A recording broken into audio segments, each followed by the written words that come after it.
Yeah, wrap your head around that. Jew. That's... All right, I'm sorry. I'm sorry, never again, I promise. That's what we say about the Holocaust, never again. Because they killed 6 million Jews. If they only killed like 10,000, would it be like, okay, 2 more times? And then taper off, because it's a little much. I'll tell you, I went to Auschwitz. This is a true story. I actually did go to Auschwitz because I was doing shows in Poland. Because I had to go to Poland to do shows. So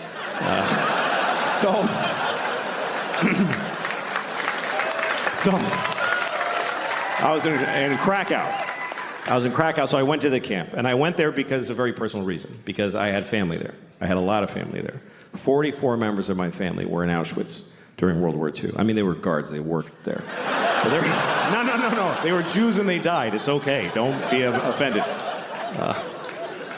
It's true. We lost the whole family there. Everybody, because we were Hungarian Jews. My grandfather, on my father's side, he's the only one who made it. The rest of them, all 44 of them, went to Auschwitz, which I think they really regretted.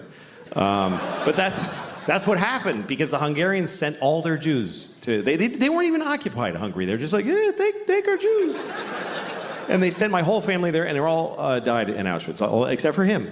My grandfather's the only one who made it, because he got the fuck out of there before it started. In the late 20s, he fucking smelled that shit, and he got the fuck out. And he went to Mexico. He migrated to Mexico. And we found his immigration card. My uncle and I did the family history, and we found it. It says nationality, Hungarian, and it says religion, Catholic. And there's a picture of him like... like, fuck it. They don't know what a Jew looks like in Mexico. That's where I'm going. And that's why I'm alive, because he made that choice. It's also why I'm not Jewish. He was like, Jew schmoo, we're not fucking Jewish. Somos católicas. That was my abuelito. Became a fucking Mexican fast. That's what happened. That's how he made it. He's a fascinating guy, my grandfather. His name was Geza. That was his name. And he had a brother named Geza. It's weird, but I looked it up, and here's what happened. His parents had a baby, and they named it Geza, and it died. The baby died. So they had another one, and they just said, fuck it, Geza, let's just do it again. Because that's what it was like. The babies died. It was no big deal back then. It was just like, yeah, that was a shitty baby. Let's do another one. Why'd your baby die? Because it sucked. Why does any baby die? At least we found out quick. Fuck it, this one's good. That's what it was like forever until recently. The human race was all the good babies, and the shitty ones, that's just the way it worked. It's not like that now. Now we save every baby. The shittier the baby, the bigger the effort. Because we love it. We love saving the shitty babies. There's always a documentary. Look at this baby. He's a fucking mess. Do you see that shit? We're going to save it. Make it live. And the baby's like, please don't.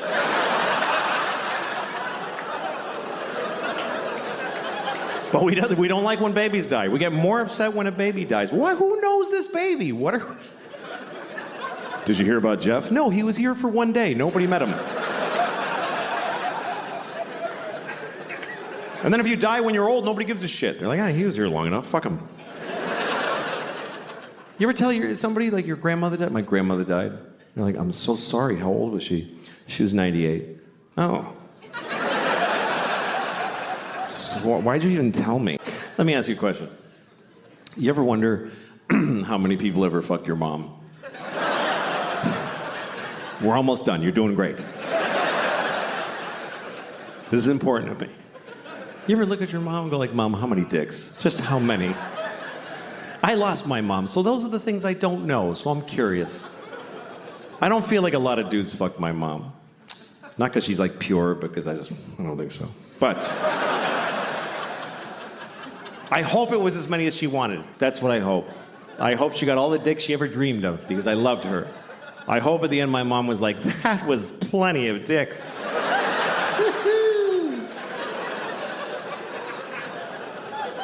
But I'll never know. Because you don't know your mom. That's the truth. You don't really know your mother. You feel like you know her, but you know what she told you. She didn't tell you shit. You don't tell your kids your life. What did your mother tell you? I won a swimming medal when I was 12. She didn't tell you, like, I used to fuck this guy at work. It was amazing. She didn't tell you that. Think about your mom's life story as she told it to you. There's huge holes in that story. Like, well, I graduated when I was 22, and then I met your father when I was 35. Feels like a lot of dicks would fit right in there, Mom. You know those movies where a mother and a daughter switch bodies? You ever seen a movie like this? It's always like Freaky Friday, some Disney comedy where a mother and a daughter switch bodies, and then they're like, whoa! Then they have to water ski and be in a rock band together. And then they switch back and they know each other better. That's the formula. I think they should make another one of those movies. But it should be about a mother who switches bodies with her son. But it's not a comedy, it's a drama. Like a medical affliction. They're upset the whole time. She's in the bathroom in the morning. I'm holding my son's penis. It's confusing. And her son is in her body. He's like, I don't want to be my mommy anymore. I don't like how it feels.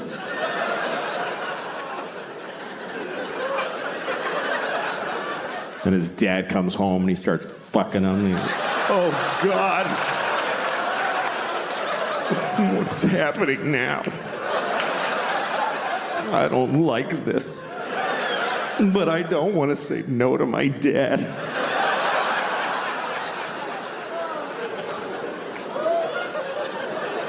And then at the end of the movie, they never switch back. I got kids, and sort of what I'm trying to say.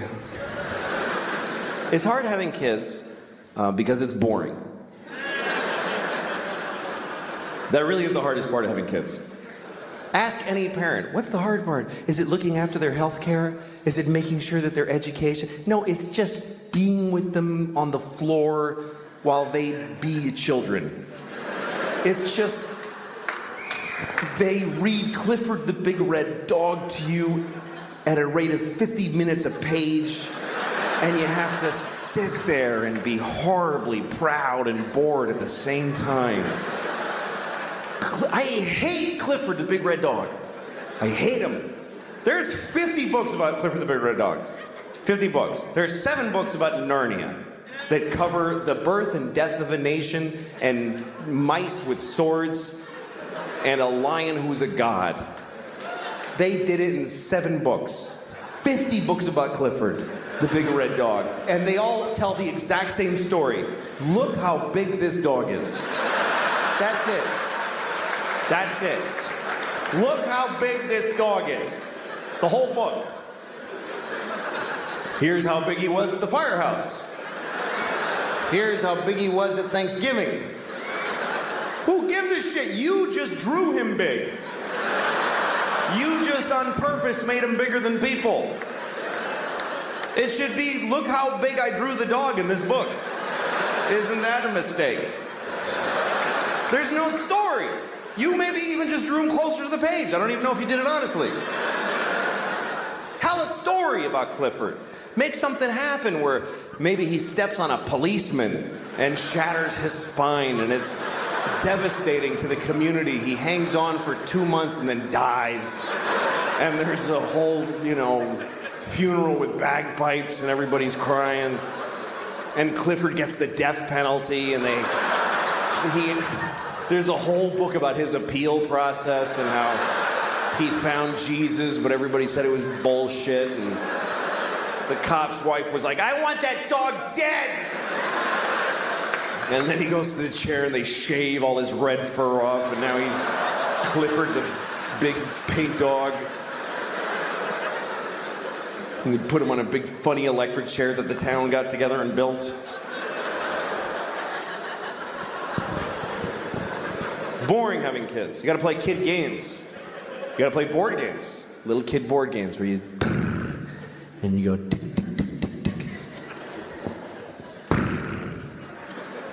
You got a 6, honey. 1, 2, 3. It's just here. Just go here. It's just. Daddy, I'm learning. I know you're gonna grow up stupid because I'm bored. I can't take it, baby. I can't watch it. I'm bored more than I love you. I can't. Come on. My girls are 6 and 9 now. They're actually a really exciting age because they're learning to do some cool stuff. I play Monopoly with my kids. That's really fun. My 9-year-old, she can totally do Monopoly. The 6-year-old actually totally gets how the game works, but she's not emotionally developed enough to handle her inevitable loss in every game of Monopoly. Because a Monopoly loss is dark. It's heavy. It's not like when you lose at, Candyland. Oh, you got stuck in the fudgy thing, baby. Oh, well, you're in the gummy twirlios and you didn't get to win. But when she loses at Monopoly, I gotta look at her little face and I go, okay, so here's what's gonna happen now, okay? All your property, everything you have, all the railroads, your houses, all your money, that's mine now. Gotta give it all to me. No, give it to me. That's right. And no, you can't play anymore, see, because even though you're giving me all of that, it doesn't even touch how much you owe me. Doesn't even touch it, baby. You're going down hard. It's really bad. All you've been working for all day, I'm gonna take it now, and I'm gonna use it to destroy your sister. I mean, I'm gonna ruin her. It's just mayhem on this board for her now. It's really a flaw in men that we would all do that. If you're a woman, you could ask any guy on planet Earth, can you squeeze my tit for 1 second? And 100% of us will go, oh yes, of course. That doesn't matter. I could be doing open heart surgery. Oh yeah, okay. Oh, don't worry, he's not your tits. Don't worry about it. I don't know why we love tits so much. Some people say it's because we breastfeed, but so do women. Or, baby women. Not grown-up women don't usually. You don't see like a 68-year-old woman, like a stately look, like Sigourney Weaver, like sucking milk out of a young woman's tit. Thank you, Deborah. I'll see you tomorrow at 2 o'clock. It's not usually the thing, is the elderly breastfeeding from the young. Except for at the end of The Grapes of Wrath, which I don't mean to ruin that book for you, but you should have read it by now. I don't know if you read The Grapes of Wrath, but that's how it ends, with an old dying man sucking milk out of a young girl's tit, and then the book is over. And you're like, Jesus, what happened at the end there? That's crazy. There's no other book in that genre. There's no dense, historic classic that ends with a weird, porny paragraph at the very... And then Anna Karenina shat on his chest. Holy moly with that! The end. Oh my God! That is a violent shift in tone at the end of that book. I've been reading this book for 3 months.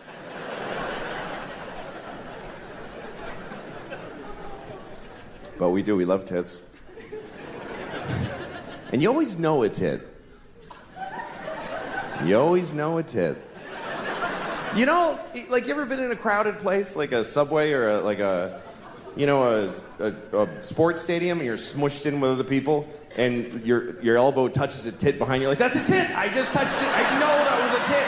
I know it! Because the sensitivity of the male elbow to tit flesh specifically is unbelievable. Just to tits, because you could drive a tack in there, I'm not gonna feel it. But a tit, through a shirt and a sweater and a jacket, and her jacket, sweater, shirt, and bra, somehow, I said tit, I touched a tit. I touched a tit. I touched one tit. one tit. That's rare to touch one tit. It's like a four-leaf clover.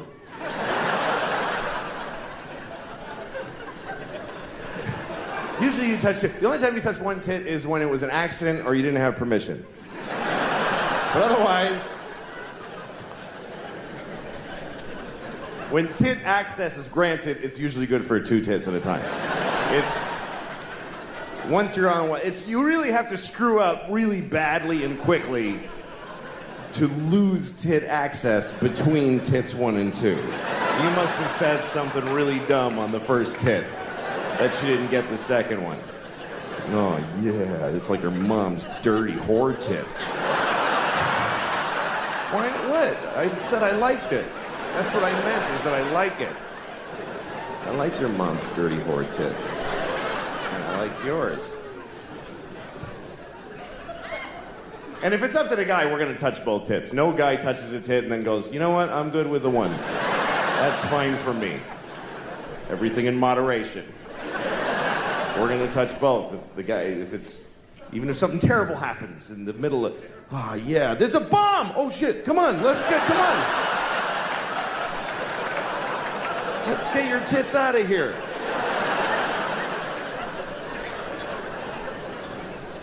I've seen a few tits. I've seen, I don't know, 48 maybe, I don't know.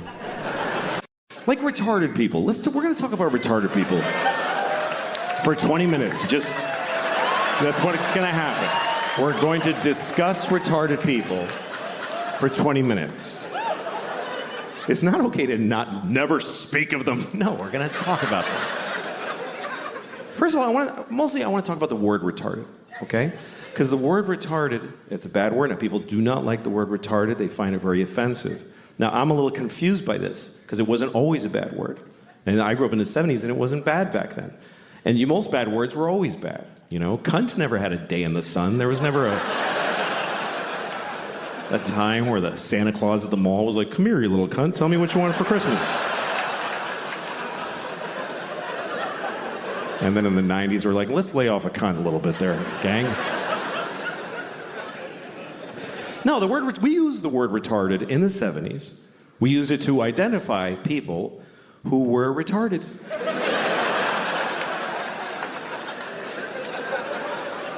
It wasn't controversial. It wasn't like he's retarded. It was like he is retarded. This fellow right here is retarded, right? I told you, yes, you're still retarded. He is retarded, everyone. And I grew up in Boston. We didn't say retarded in Boston. We said retarded. He's retarded. God bless him, he's fucking retarded. That's the way we used it. With love. Help the retarded. That's what people said in the 70s. Help the retarded. There was a lady outside the supermarket near my house every Christmas with a bell. She was like, help the retarded. Help the fucking retarded. You gonna tell me she was a bad person? She was helping the retarded. And I feel like we had more of them around back then. I haven't seen one in years. In the 70s, there was a retarded guy in a windbreaker on every street corner. We were using the word, and they were more in our lives. I swear to God, they were more. They were in our culture. There was TV movies about retarded people all the time. Tonight on ABC, a retarded boy's dream. There was one, I remember, with Sean Cassidy. I don't know if you remember Sean Cassidy. Some of you too young. But Sean Cassidy, he began his career as a teen pop idol. He was a 13-year-old boy with a very hit song called Da Do Run Run. And he had feathered blonde hair and juicy lips. And he's on the cover of Teen Beat magazine. And everybody liked Sean Cassidy because he was sexy. He's a sexy boy. I thought he was sexy. I thought he was really sexy. I was 6 years old. But I already had inappropriate sex feelings for teenage boys when I was 6. I was an old soul. I was a pedophile when I was 6. I used to go up to teenage boys when I was 6, like, hey, how's it going? That kid's weird. He's got a boner. Anyway. Not anymore. I outgrew it. But, no. I'm not sexually attracted to teenage boys. I'm not. But I don't not get it. I mean, I get it. I'm not like, what? Like, you can see it. Like, I was in an airport once, and I'm walking along where people walk in the airport, and there's these chairs facing the aisle, and there's this family sitting there, a mom and a dad and 2 teenage boys, and they're like just both sitting with their phones with their legs. They weren't like these shorts. One had cut-off shorts, and one had basketball shorts. And they both just had their legs open because they don't give a fuck. Both legs just splayed, and then just smooth, you know, just very and I saw it. It didn't do anything to me. But I kind of wanted to stop and go, hey, fellas, let's close that shit up, huh? You're not getting me, but I know you're causing a problem for somebody in this airport. Let's close it up. I did not say that. Otherwise, I wouldn't be here.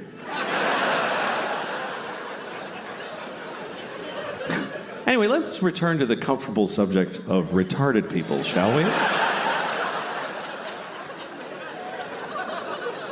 So Sean Cassidy.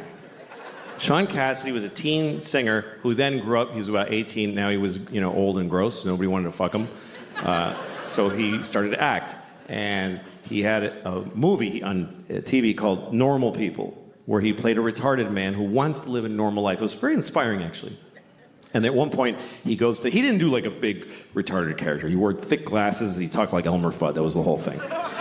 So he goes up to the guy who runs the group home he lives in, and he says, I want to get a job. And the guys who runs it is like, Republican conservative. So he's like, you can't get a job. You're retarded,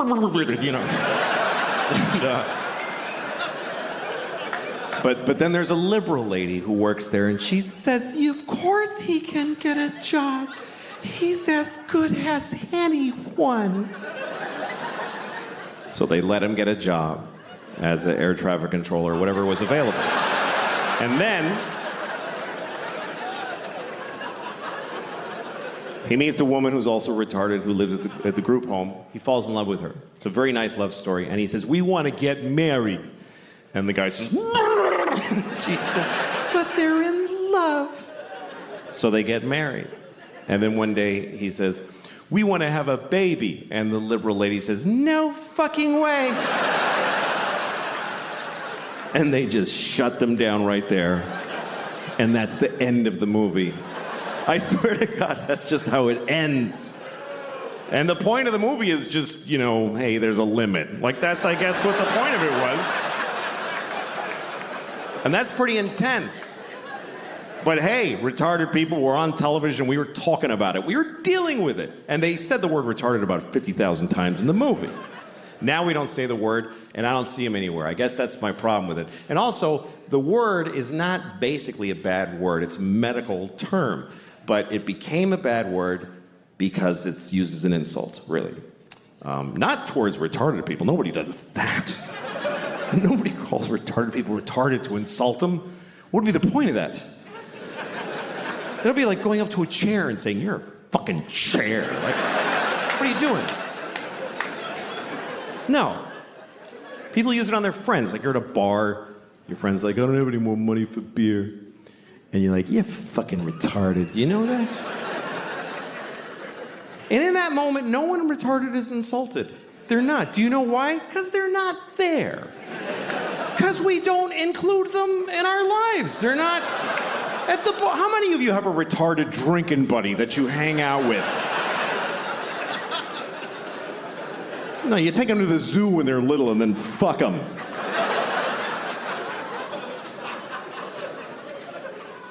This is what I find confusing about this thing, is that we told many generations of people that they are retarded. We told them that that's what they are, and they lived with it, and they dealt with it. And then we just decided it's a bad word. So did we tell them this?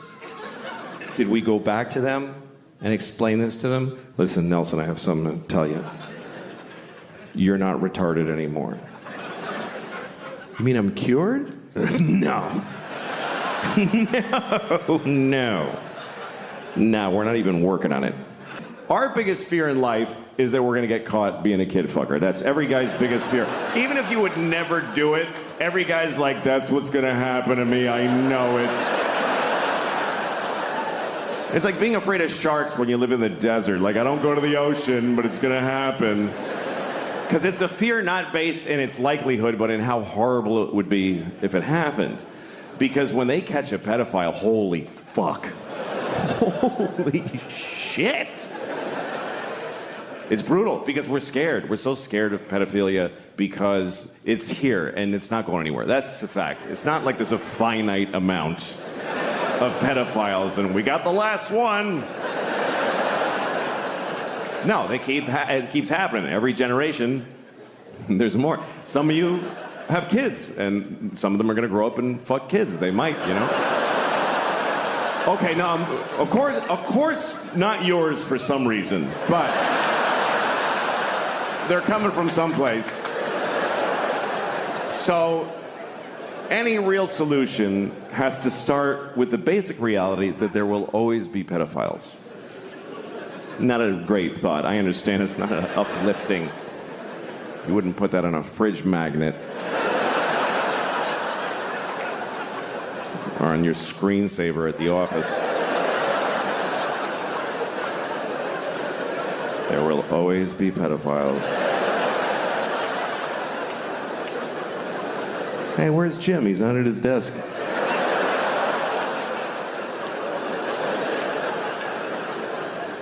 We do. We have to start with that reality because our solutions that we have so far don't really work. Here's our current solution to pedophilia. We wait till somebody fucks about 10,000 kids, and then we go, all right, you better cut that out. That's pretty much it. There's no measures for preventing it. None. We have no policy to prevent pedophilia. We're not even just like a street sign. There's a street sign for everything. No hunting, no spitting, no skateboarding. I've never seen a don't fuck a child sign in the world. I've been all over the world. Not even just like a picture of a guy fucking a kid with a line through it. So that it transcends language barriers. I mean, try it. You won't get most of them with the sign. But even if one out of 50 of them is like, oh shit, I'm sorry, I didn't know it was an issue. That's money well spent.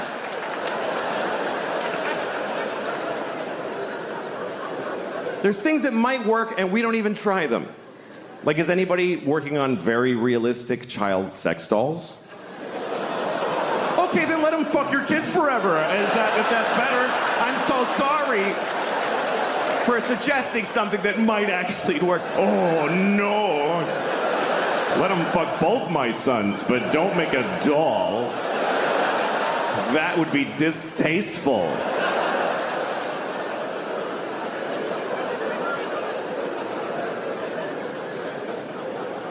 The thing is that I'm still talking about it, this problem, we lose things because we won't really face it, you know, that are important to us, like the Boy Scouts.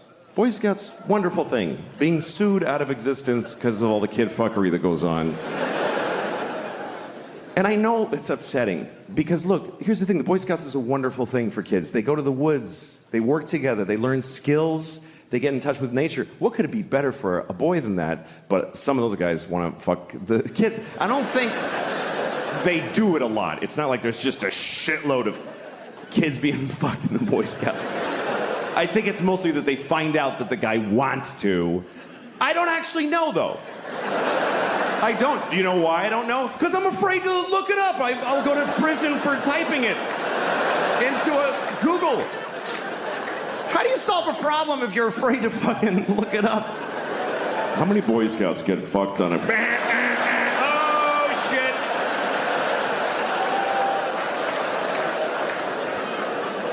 Every time I move, I gotta tell my neighbors that I looked that up.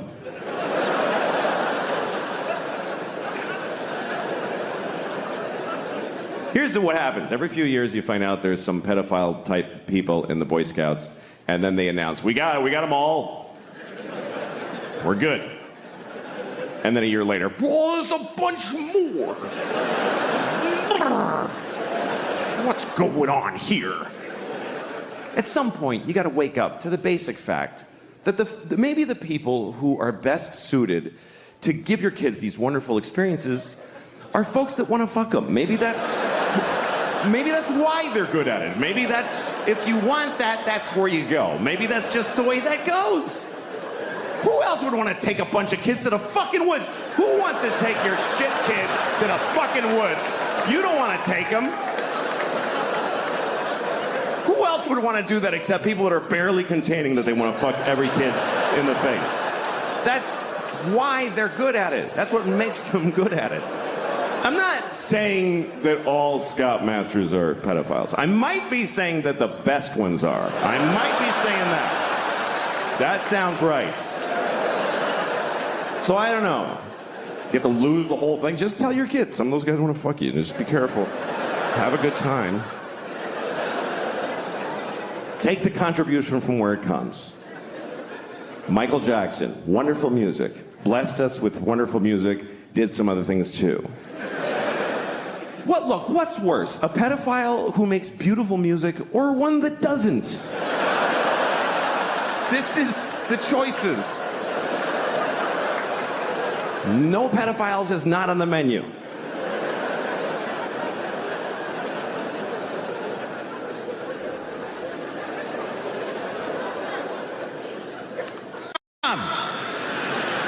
Columbus, Ohio. All right. Well, why don't you lift that tail, because my dick is going right in your ass.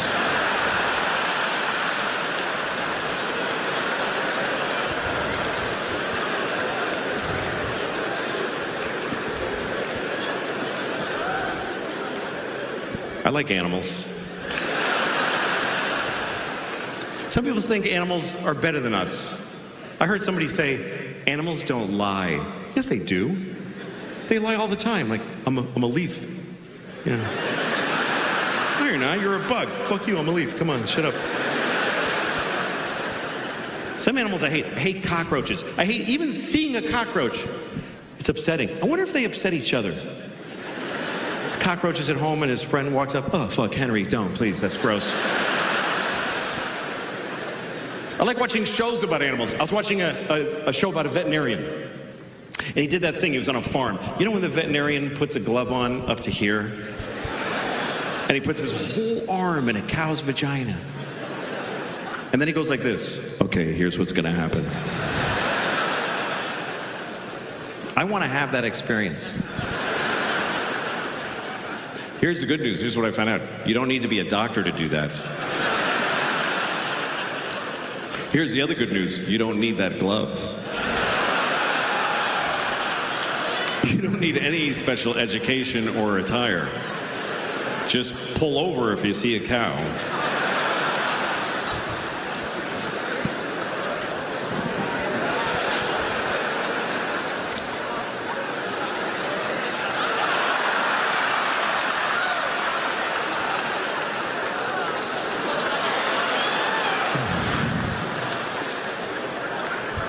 How's it going? Just another minute. Just give me another minute.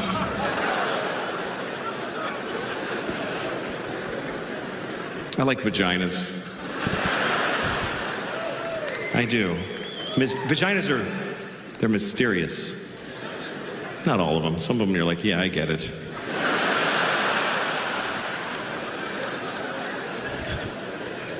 Vaginas and penises are different.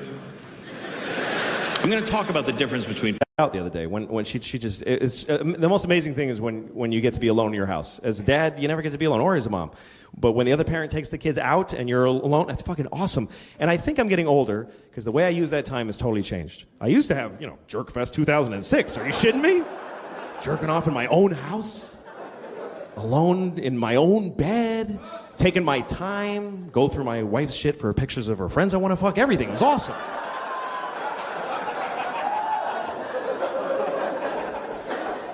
But I'm older now, so I don't do that. I don't care about that. Now, when everybody leaves, you know what I do? I just shit for hours. I take a big, long, beautifully private shit. with nobody fucking with me. That's my dream in life, is to take a shit without people fucking with me. Because when you have kids, first of all, the other parent starts banging the window on the door. Get out of there! Help me! Or my 4-year-old walks in while I'm shitting. She just fucking walks in the room and does a little dance. I'm like, get out of here. My asshole is this big. I'm pushing a shit out right now. I don't want to see a cute face at this moment. That's traumatizing. And so when they leave, I even if I don't have to, I just shit for fucking hour. My ass dries out. I don't care. I stay there because I love shitting. That's how old I am. I love to shit. It's my favorite thing. I don't know why they call it number 2. I think it's easily the best one. It's in my book. It's number 1.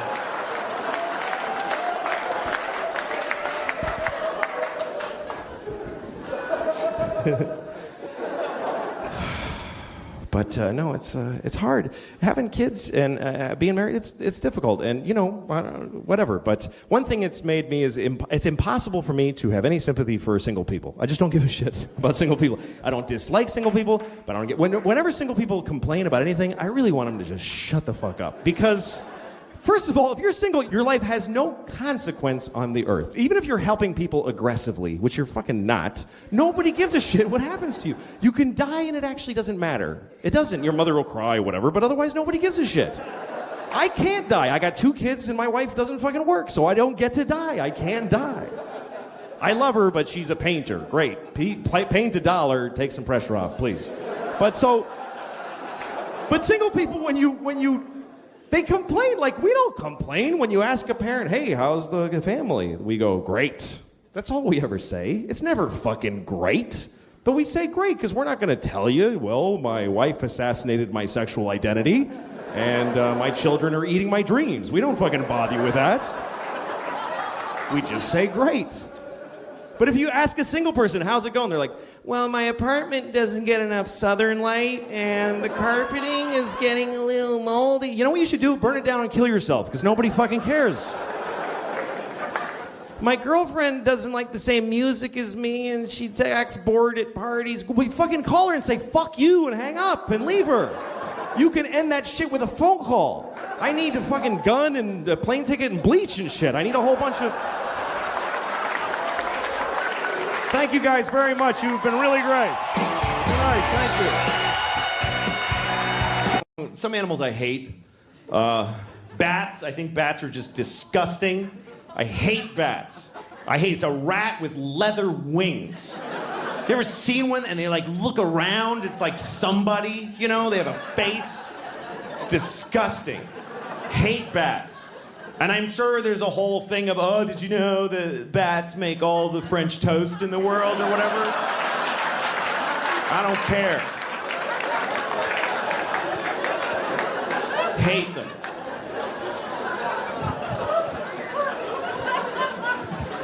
I had a bad bat experience. This summer, we rented a house this summer. I got a house for me and the kids. My ex-wife and I, we share custody of the kids. And so the summer, 1 month they go with her, 1 month with me. So I got a nice house in the country. And it was beautiful. The kids loved it. But the kids go to sleep at, 8 o'clock at night. So I'm just laying awake, terrified. Terrified. I'm so scared in the country because it's just quiet and it's just mystery and trees and darkness. I live in New York City. I feel perfectly safe there. I'm surrounded by murderers and child molesters and Jews. All right. I mean, there are a lot. There's a bunch of those. But so one night I'm in the country house and I'm just laying awake, just begging for the fucking sun to come up so I can sleep through my days with the kids. And I'm laying awake, and my bedroom's above the kitchen, and I hear this. I swear to God, I heard this sound. I heard, "What are you singing?" I heard that, clear as a bell. And immediately my heart is pounding. I'm like, I'm going to have a heart attack right now. Because there is a witch in the kitchen. First of all, there are witches. I have no doubt in that moment. There's witches. That's how easy it was to flip me over. There are witches. And there's one in the kitchen. And I gotta go down there. I can't just go down there. They like kids. She'll get the kids. So I go downstairs. I'm terrified. And I'm standing outside the kitchen door like this for like an hour. Too scared to go in until a little bit of logic seeped in and told me even if there is a witch in there, she wouldn't just make a noise and then just stand there for like an hour. So I go in, there's nobody in the kitchen. And then I hear the noise again, and it was the dishwasher. The dishwasher has weird tubes, and when the soap goes through them, it's kind of vocal. I don't know why, but it goes. It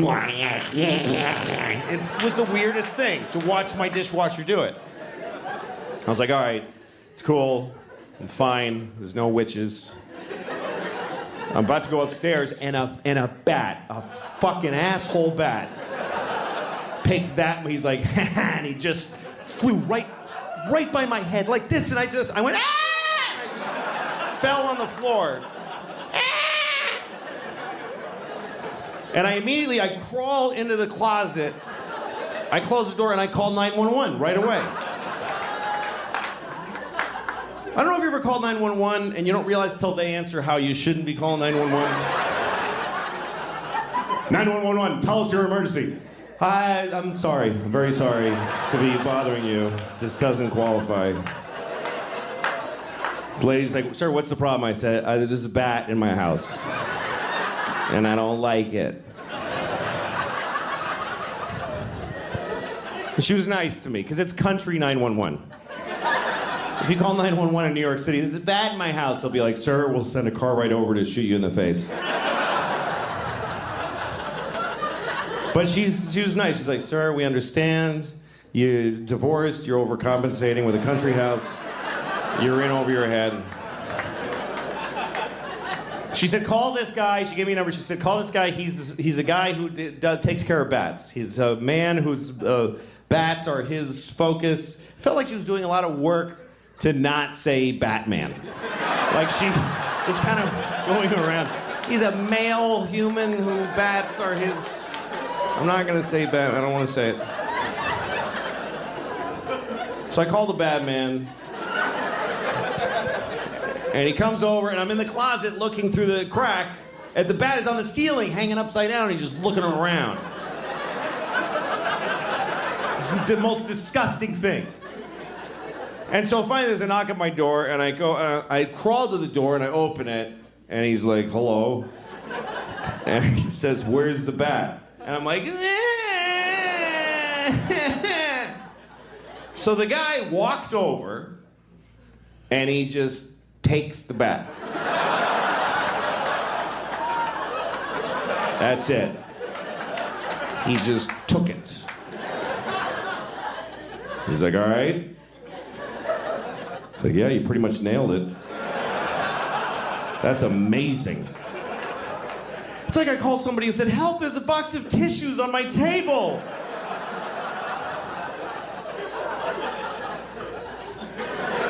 Oh, thank goodness.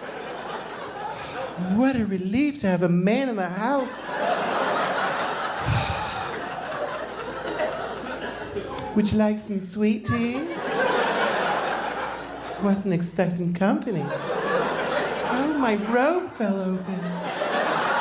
He saw my breasts.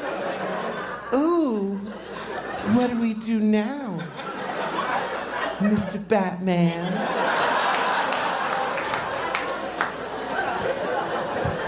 You know, I'm kind of grateful to that bat now. Now that you're going to fuck me.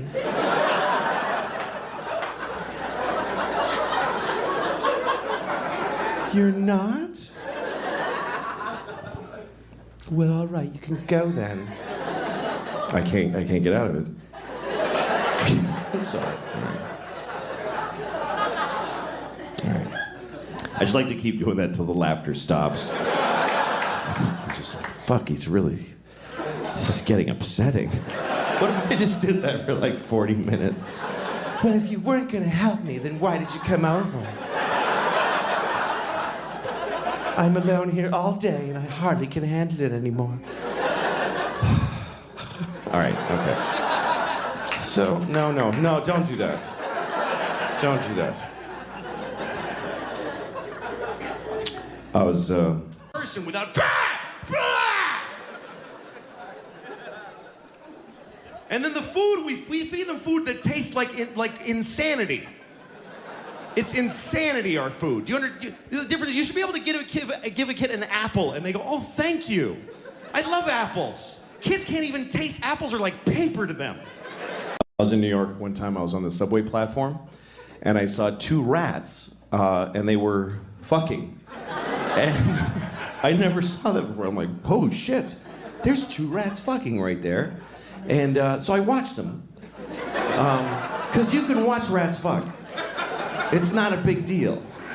You don't have to go like.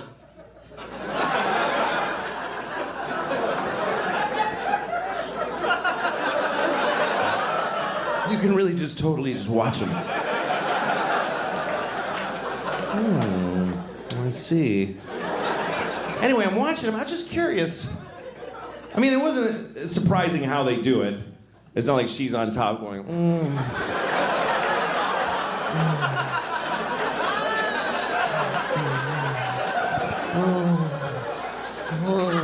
Thank you.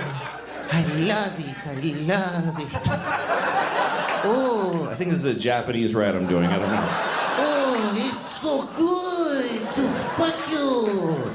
Oh, come on, Ricky, do me. All right. Anyway, it wasn't anything like that. It was a pretty standard rat fuck. Just, he's on top, kind of smushing her into the pavement. And she's like, and I'm watching him. Just, I mean, I didn't like miss my train just while I was there. Because I was curious. That didn't turn me on, I was just curious. Because I want to know, what is it going to be like when he comes? That's what I wanted to know. What is it like when a rat comes? Is it like, is it just a biological thing? Just a dispassionate kind of just, me, and then he just goes home? Or is it like, oh, fucking yeah? Is it like, ah? Is it, you know, is it ecstasy? Is it an orgasm? And I told that story to a friend of mine. She was like, well, what about the girl rat? What about her orgasm? Why don't you empower her and wonder how she comes? What are you, crazy? Girl rats don't come. There's no way the girl gets to come when rats fuck. First of all, he's not gonna hold out for her. He's not that kind of dude, you can tell. He didn't give a shit. He's gonna fuck her and leave. He doesn't even know her name. He's not sitting there waiting for her and trying to think of things to not come, like giant garbage bags with no food in them or whatever. And even if he did, she's on a subway platform in front of people.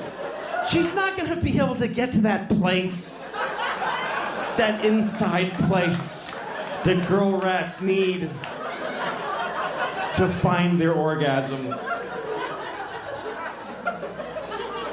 Because I know what girl rats need. I know how to make a girl rat come. I do. You just pick them up and hold them upside down and you just...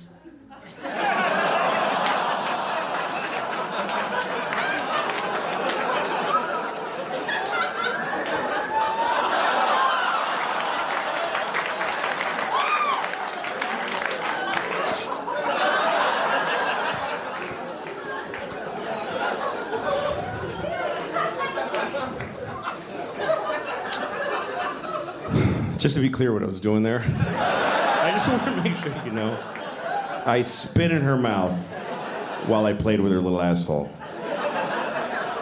Don't judge her, that's what she likes. I did it for her.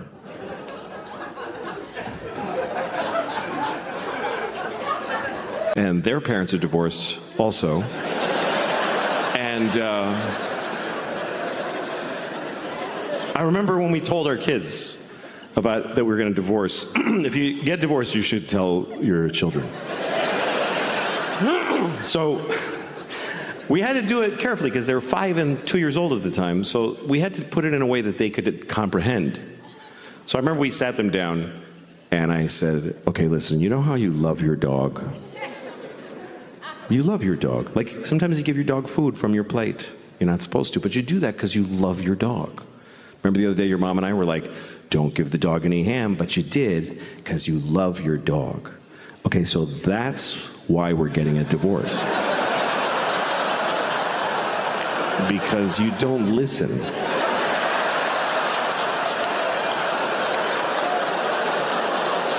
And we just can't take it anymore. It's just too hard to not be listened to. So we're gonna move to separate homes and each have you for half the week because neither of us wants to have you all the time anymore.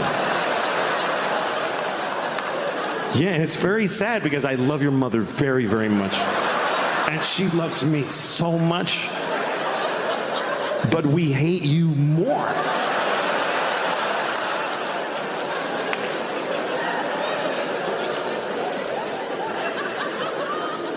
That's how we handled it. You do your best, you know? That's all you can do with your kids. Just do your best. Nobody fucking knows right from wrong. When I was a kid, they just taught us things to just try to keep us just shut the fuck up. Our morals were just shut the fuck up. Things like slow and steady wins the race. They taught us that. Slow and steady wins the race. Really? Does it win the race? You know what beats slow and steady? Fast and steady. Kicks the shit out of slow and steady.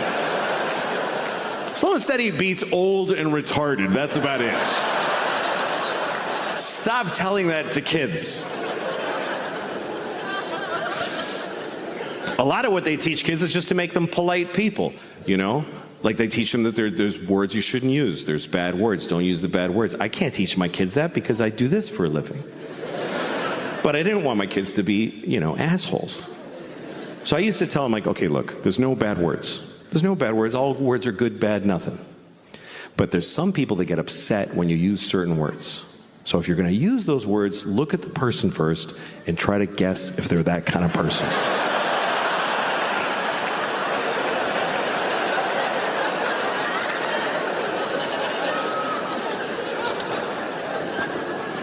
Sometimes you can offend somebody when you weren't even trying to. Like there's certain phrases, certain statements that if you're going to say them, you should say them without stopping in the middle. Certain things, if you're going to say them, don't clear your throat in the middle. Okay? You don't want to say things like, there are too many black people suffering from discrimination.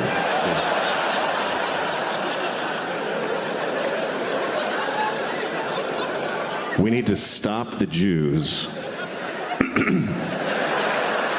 from feeling excluded.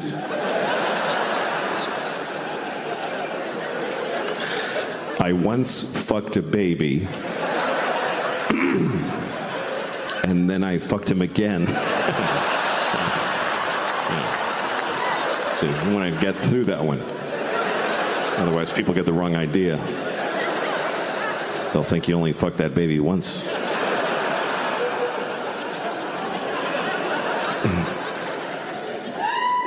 But it's tricky, you know, if you're trying to teach your kids right from wrong, you got to choose a side often because not everybody agrees on what's right and wrong.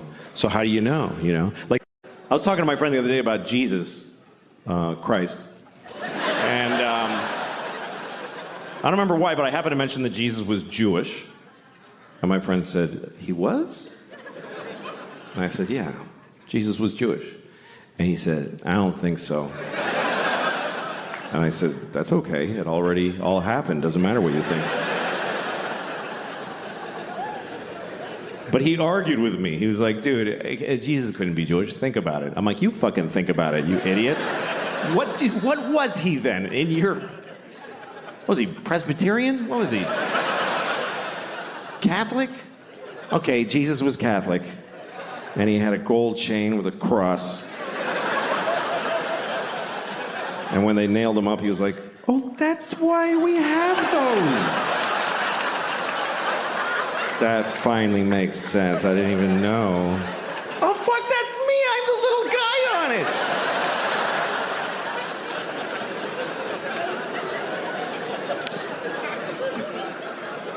Every religion has a strange story or a rule that doesn't make sense to me.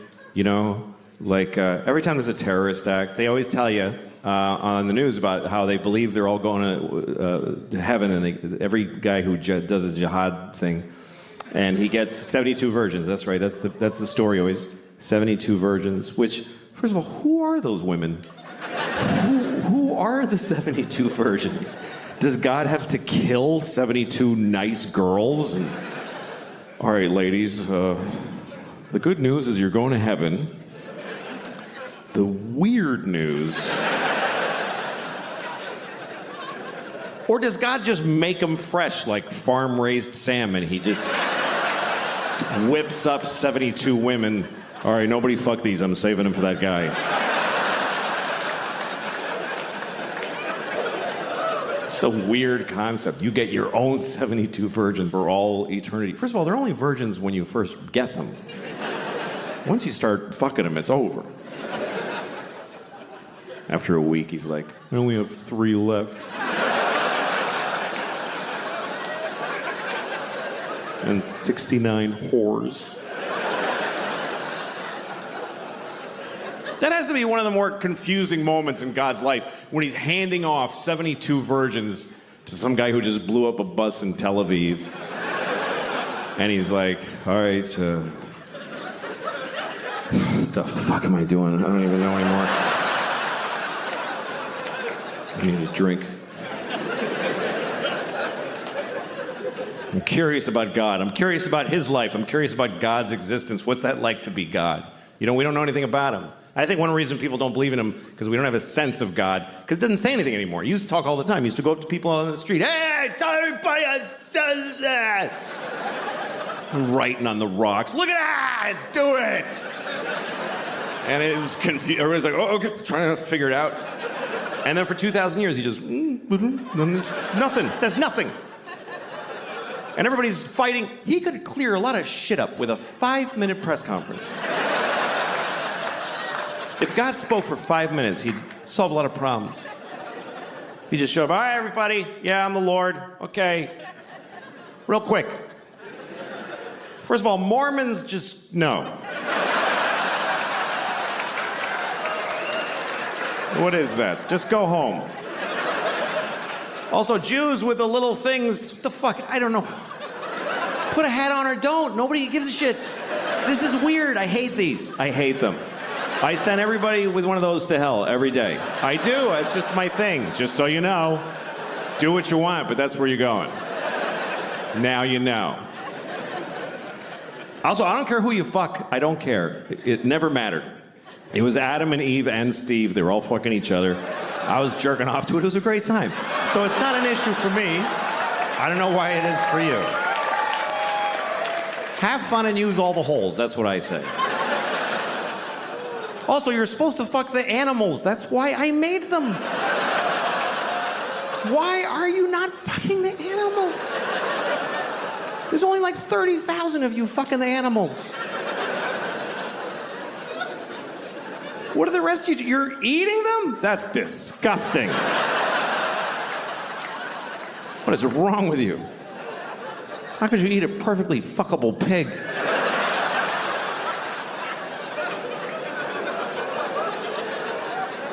Saith the Lord.